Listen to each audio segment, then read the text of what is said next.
여러분, 우리가 새해가 되면은 다짐을 하잖아요. 뭘 해야 되겠다. 올해는 이전보다 더 나은 무엇을 해야겠다. 그래요. 그리고 결단합니다. 저는 올 한 해는 더 사랑해야 되겠다. 그런 생각을 했어요. 하나님 닮은 그런 삶을 한 해도 잘 살아가야 되겠다. 그렇게 다짐하고 또 결단했습니다. 여러분도 잘 아는 서울대 행정대학원의 최정훈 교수가 인생을 살아가는 데 도움이 될 만한 쉬운 몇 가지 조언을 얘기를 했는데, 이런 얘기 여러분 잘 아시죠? 갈까 말까 주저될 때는 어떻게 해야 된다고요? 가라. 우리 집사님 하나 틀렸어요. 네. 살까 말까 주저될 때는 어떻게 하라고요? 사지 마라. 네, 사지 마라. 말할까 말까 할 때는 어떻게 해야 돼요? 근데 왜들 그러셨어요? 말하지 마라. 말할까 말까 할 때는 말하지 마라. 줄까 말까 할 때는 어떻게 한다고요? 네, 줘라. 먹을까 말까 할 때는 어떻게 하라고요? 먹지 마라. 저는 이게 잘 안 되는 것 같아요. 특히 이 말하는 부분, 또 주는 부분, 또 먹는 부분, 이런 것들에 경계하고 주의해야 되겠다. 그런 생각을 해봅니다. 오늘은 새해 우리의 소망은 어디에 있는가? 라는 제목으로 함께 말씀의 은혜를 나누려고 해요. 여러분, 희망하고 소망하고 비슷하죠? 그렇죠, 그죠? 이 희망은 앞으로 잘 되기를 바라는 마음이에요.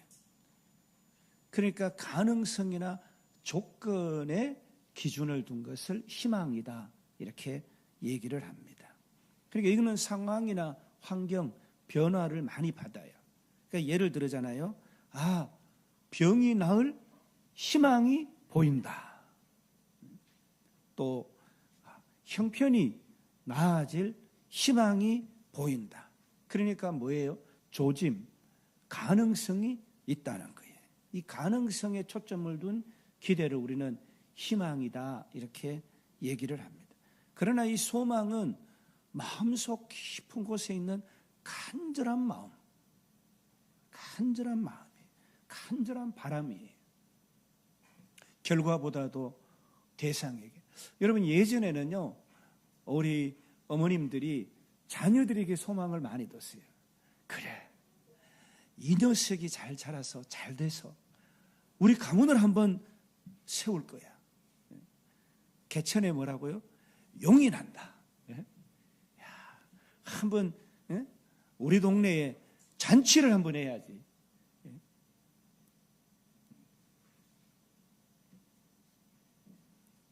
제가 어떤 고등학교에 들어갔어요. 근데 우리 동네에 현수막이 붙었어요. 그래서 동네 잔치도 하고 그랬어요. 예전에는 그랬어요. 근데 요즘 자녀들에게 그런 소망을 많이 안 두는 것 같아요. 자녀들 잘 되기를 바라는 마음은 크지만 자녀들 때문에 내 삶이 좌우지된다, 이런 생각은 예전과는 많이 달라진 것 같아요. 이 소망은 상황이 바뀌어도 변하지 않아요. 예를 들어서 부모가 자녀에게 소망을 뒀을 때 내 상황이 어렵다고 자녀에게 둔 소망을 접진 않잖아요. 그러니까 마음 깊은 곳에서 품는 이 간절한 바람은 특별히 인격적인 대상에 많이 두는 거예요. 우리 그리스도인들은 어디에? 하나님께 소망을 두는 거예요. 우리의 마음 깊은 곳에 간절한 바람이, 하나님이 함께 하신다.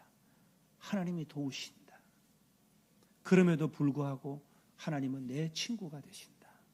하나님은 변함없는 위로가 되신다. 하나님은 나를 가장 사랑하신다.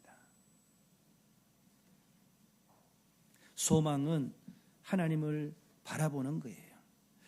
우리가 맞이한 이 새해에도 기대가 있고 또 예측할 수 없고 확정할 수 없는 미래 때문에 불안감과 두려움이 상존합니다.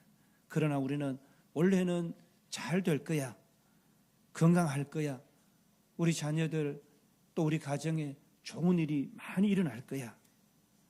여러분, 성경은 사람의 마음에 계획이 많아도 오직 하나님의 뜻만이 쓴다, 이렇게 말씀하고 계세요. 오직 하나님의 뜻만이 완전히 서게 된다는 것입니다.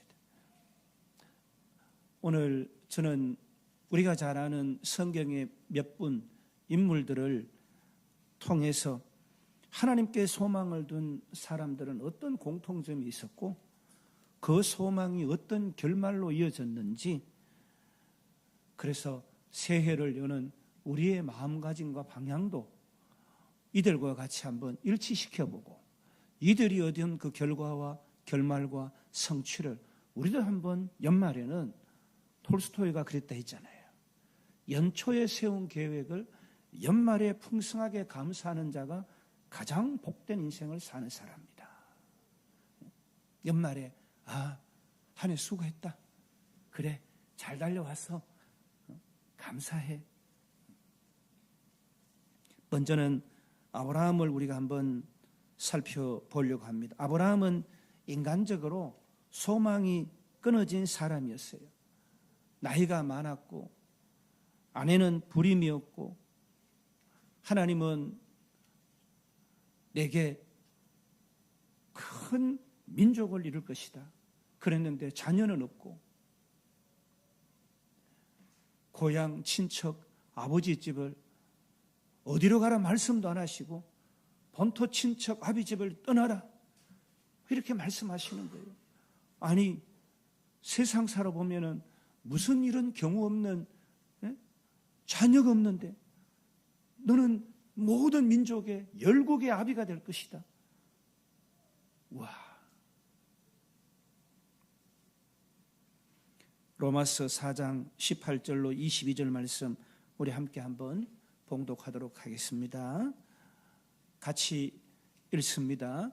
아브라함이 바랄 수 없는 중에 바라고 믿었으니 이는 내 후손이 이 같으리라 하신 말씀대로 많은 민족의 조상이 되게 하려 하심이라.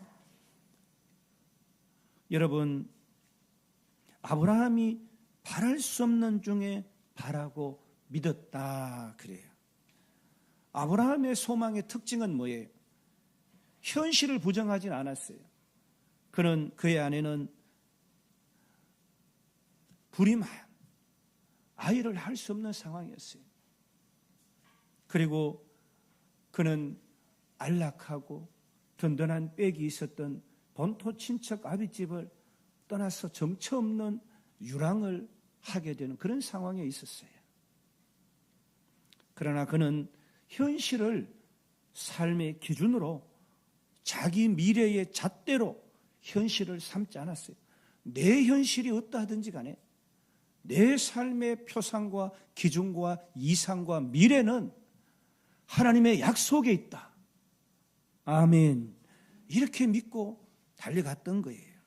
의심이 오는 상황 가운데서 그럴 때마다 하나님을 붙잡았습니다. 여러분, 아이를 주겠다 했는데 하나님이 몇 년간요? 25년간 그 믿음 잃지 않게 하셨어요. 25년간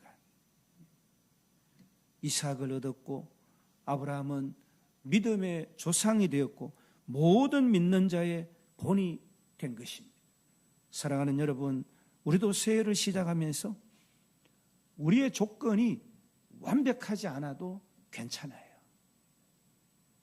하나님은 가능한 사람이 아니라 약속을 붙드는 사람에게 가능성 있는 사람이 아니라 약속을, 하나님을 믿는 자를 하나님이 통해서 일하시고 결론을 주시고 축복을 하시는 거예요.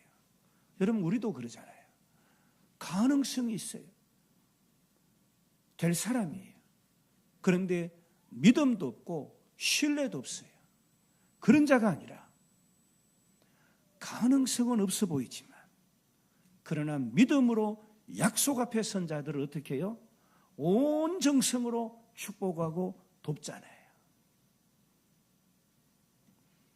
여러분, 우리는 두 번째 요셉을 만나봅니다. 고난 속에서도 일상 가운데 하나님의 신적 개입이 있다라고 믿었던, 고난 중에서도 하나님의 섭리의 소망을 둔 요셉. 요셉의 인생은 추락의 연속이었어요. 가정에서 12지파, 12형제가 있었는데 그 중에서 아버지 사랑을 독차지했어요. 그래서 채색 옷을 아버지가 입힐 정도로 사랑했어요. 그리고 그는 꿈꾸는 자였어요. 그의 형제들이 꿈꾸는 자가 온다. 하늘에 이룰 성신이 그를 향해서 절을 하고 들판에 곡식단이 그를 향해서 절을 하고, 그런데 형제들이 어떻게 해요? 죽여버리려다가 그래도 아버지의 슬픔을 생각해서 웅덩이에 버리려고 했다가 그래도 안 돼가지고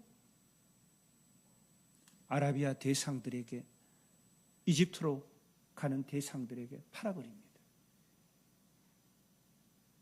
노예로 팔려가서 그 집에서 신실하게 일을 했지만 또 누명을 쓰고 감옥에 갇히고, 이와 같이 참담한 추락의 연속, 사람으로서는 생각할 수 없는 그런 노예로, 감옥으로 참담한 그런 삶을 살았어요.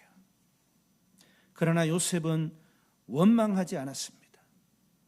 이 모든 상황을 요셉은 이렇게 해석했어요. 요한복음 오늘 말씀, 창세기 50장 20절 말씀 한번 보겠습니다. 함께 읽겠습니다.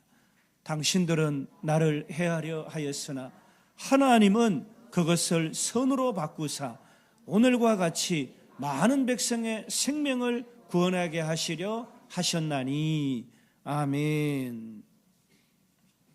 당신들은 나를 해치려 했지만 하나님은 그것을 선으로 바꾸어 주셨어요. 요셉은, 그의 소망은 환경보다 하나님의 손, 하나님의 능력을 더 크게 보았습니다.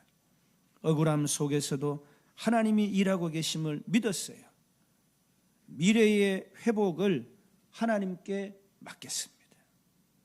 결국은 그 당시 최강대국이었던 애국, 이집트의 총리가 되었고, 그런 말미암아 가족이 구원을 받고 하나님의 구속 구원사가 이어지는 도구가 되었어요.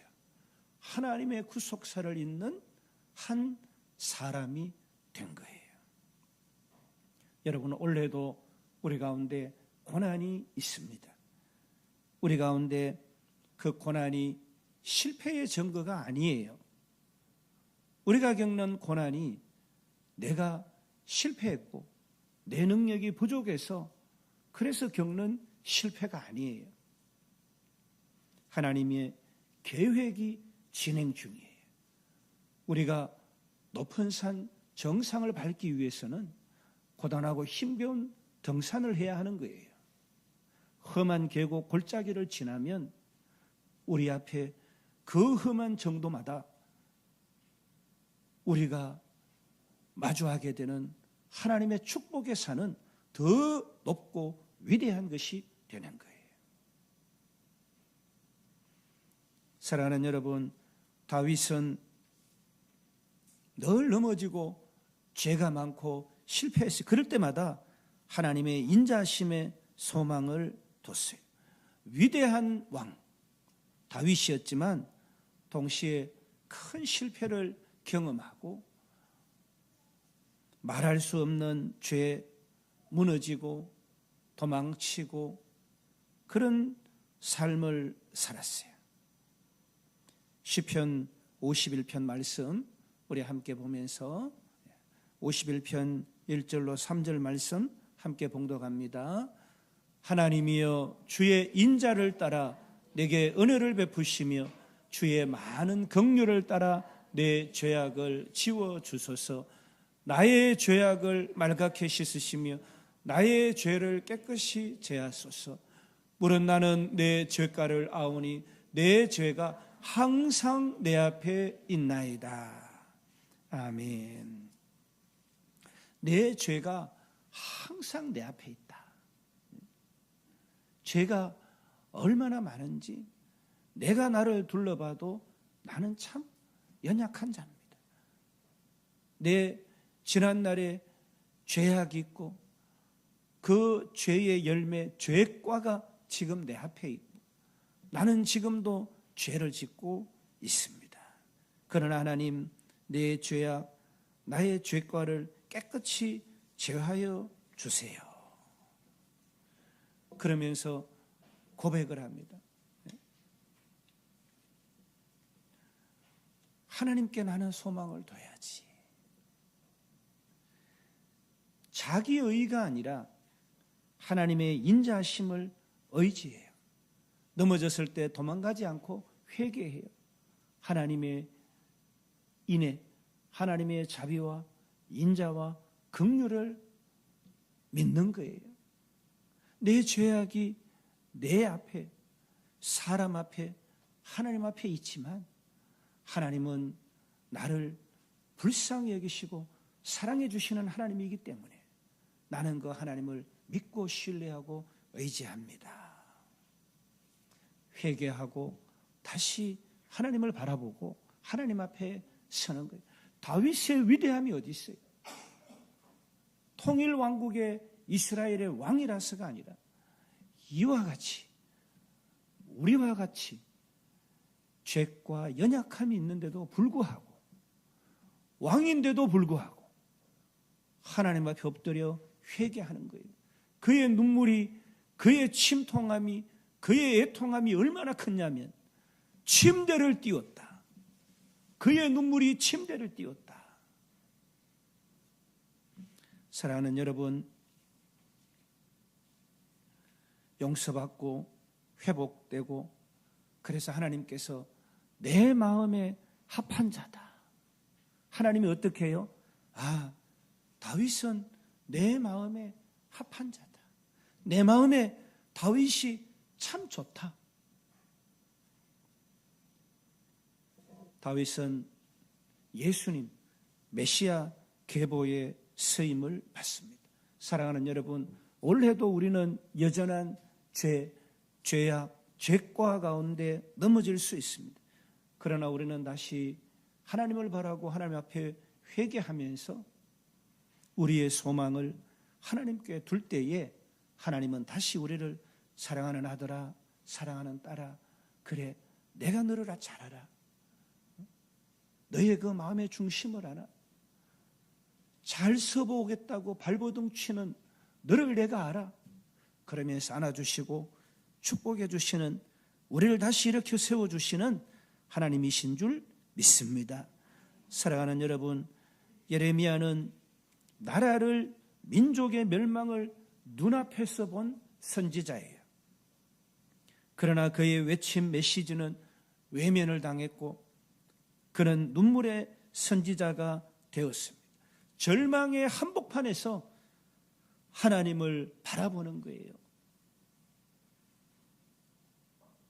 예레미야가 3장 말씀 우리 함께 보도록 하겠습니다. 내가 부르짖어 도움을 구하나 내 기도를 물리치시며 나는 내 모든 백성에게 조롱거리 곧 종일토록 그들의 노랫거리가 되었도다. 스스로 이르기를 나의 힘과 여호와께 대한 내 소망이 끊어졌다 하였도다. 내 심령에 이르기를 여호와는 나의 기업이시니 그러므로 내가 그를 바라리라 하도다. 아멘. 여러분, 예레미야를 두고 사람들이 어떻게 해요? 가십거리, 뒷담화, 종일토록 노랫소리로 삼았다는 거예요. 그러니까 모여서 이 예레미야를 향해서 조롱하는 거예요.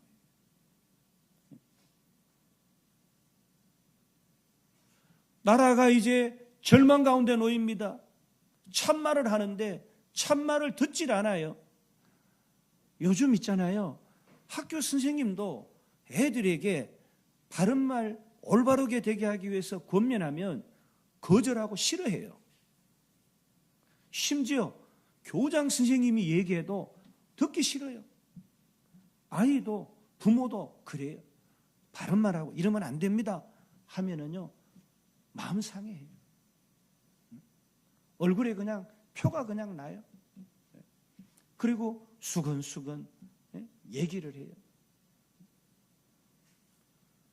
여러분, 하나님이 보여주신 나라가 멸망하는 것을 선포했는데 무슨 나라가 망해? 이상한 사람이야.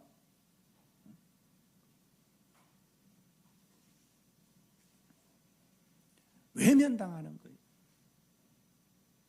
그래서 눈물로 하나님 앞에 기도하면서 깨달은 게 있어요. 뭐라고요? 여호와의 인자와 긍휼이 무궁하심으로 나는 하나님의 성실하심을 믿습니다. 하나님을 믿습니다. 세상 사람들이 나를 외면하고 조롱해도 나는 하나님의 말씀을 굳게 붙잡고 이 말씀대로 서고자 합니다. 이렇게 고백하는 거예요. 여러분, 친척 명절이 되면은 친지들이 모여요. 그러면 어떻게 해요? 예배 잘 드리고 우르르 어울려가지고 어때요? 이상한 곳에 가는 가정들 많아요. 여러분, 우리는 진리 앞에 서야 되는 거예요. 예레미야는 절망적인 상황이었지만 하나님의 그 인애와 긍휼, 그 성품을 붙잡았어요. 변하지 않는 하나님의 신실하심을 묵상하고 어떻게 고백했어요? 아침마다 새로워지는 은혜를 기대했어요. 하나님, 오늘은 너무 힘겨워요. 그러나 내일 하나님은 새 영을 창조하시고 새 은혜를 부어주시고 힘과 위로를 주시고 살 소망을 주시는 하나님이신 줄 믿습니다. 절망 속에서도 소망의 말씀을 붙들고, 여러분, 올 한 해 새해에도 세상은 흔들려요. 그러나 하나님의 성실하심은 흔들리지 않는 줄로 믿습니다. 여전하시는 하나님, 무상하신 하나님. 여러분, 이제 마지막으로 우리가 잘 아는 베드로, 실패했지만 주님의 부르심에 소망을 둔 이 베드로를 우리는 만나보고자 합니다. 하나님을 제가 제일 사랑하잖아요. 가장 장담했던 베드로예요. 그러나 가장 처절하게 실패했던 사람들입니다. 예수님이 잡혀서 십자가에 가장 참담한 형틀의 벌을 받는 그 현장에서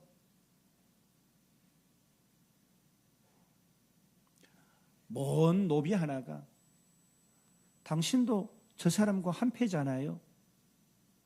내가? 아니야. 난 저 사람이 누군지 몰라.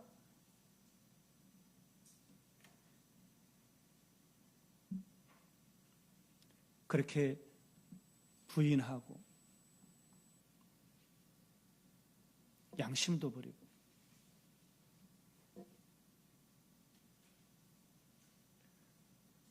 하나님 사랑한다고 그렇게 말했던 그가 가장 처절한 실패를 가장 낙심한 자리에 섭니다. 그리고 다시 옛날로 돌아가서 업으로 고기잡이를 하러 가잖아요. 여러분, 부활하신 주님은 베드로를 다시 부릅니다. 요한복음 21장 17절 말씀 우리 함께 봉독합니다. 세 번째 이르시되 요한의 아들 시몬아 네가 나를 사랑하느냐 하시니 주께서 세 번째 내가 나를 사랑하시냐 하심으로 베드로가 근심하여 이르되 주님 모든 것을 아시오매 내가 주님을 사랑하는 줄을 주님께서 아시나이다. 예수께서 이르시되 내 양을 먹이라. 아멘. 내가 나를 사랑하느냐. 베드로는 자신의 연약함을 인정하고 주님의 부르심에 그 회복의 음성에 응답합니다. 그래서 다시 사명의 자리로 나아갑니다. 초대 교회의 기둥, 오늘 성당이 섬기는 제1교황, 제1대 교황 베드로, 복음의 청년이었고 그는 순교로 신앙을 완주합니다. 죽을 때는 어떻게 해요? 나는 예수님처럼 이렇게 못 박힐 수 없습니다 해서 거꾸로 십자가에 못 박혀서 생애를 마칩니다. 여러분, 실패가 끝이에요? 실패가 끝이 아닙니다. 주님을 바라보는 소망이 다시 시작인 거예요.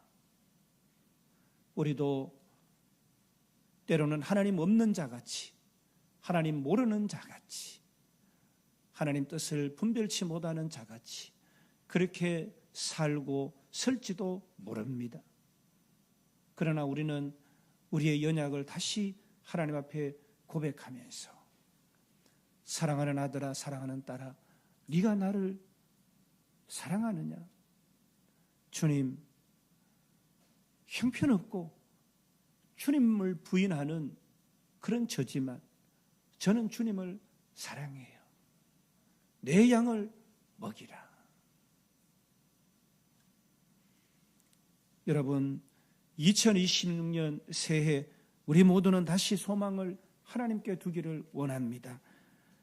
이 5명의 사람들의 공통점이 오늘 우리 인생사와 같다는 거예요. 그러나 이들은 소망의 근거가 자기 자신이 아니라 하나님이었다는 거. 그거 우리가 본받을 가치예요.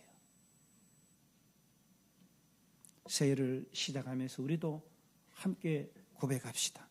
우리의 환경이 어떠하든지 내 소망은 하나님께 있다. 아멘. 내 이익과 계산이 어떠하든지 나는 하나님의 약속을 붙들고 선다. 아멘. 나는 두려움이 아니라 주님 주시는 담대한 믿음으로 세상을 이긴다. 올 한 해 하나님께 소망을 두고 이 소망을 굳게 붙잡고 주님과 함께라면 승리하는 거예요. 주님 없이 얻은 모든 성공과 형통과 성취는 반드시 악이 되는 거예요. 내 인생에 독이 되어서 나를 찌르게 되는 거예요. 하나님 모시고 하나님과 함께 살아가는 저와 여러분의 2026년 새해가 되어지시기를 주님의 이름으로 축복합니다.